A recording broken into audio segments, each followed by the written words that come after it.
Ils n'entendent pas se laisser surprendre par les maladies non transmissibles. Ces agents du ministère de l'Économie et des Finances s'imprègnent des moyens de prévention de certains maux surnommés tueurs silencieux, hypertension artérielle, diabète, cancer et autres. Les échanges sont organisés par le ministère de la Santé. La lutte contre les MNT, les maladies non transmissibles, n'est pas seulement l'affaire du ministère de la Santé. C'est d'abord une affaire individuelle, une affaire des familles. Et qu'ils se souviennent qu'en mai dernier, nous avons célébré la lutte contre l'hypertension artérielle.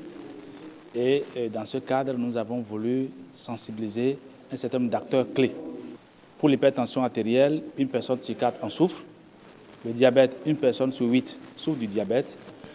Et tous ces facteurs de risque entraînent des complications néfastes et entravent la productivité des fonctionnaires.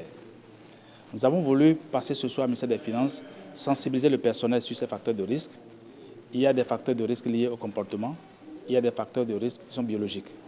Il est important que nous puissions connaître ces facteurs de risque et surtout prévenir les maladies cardiovasculaires.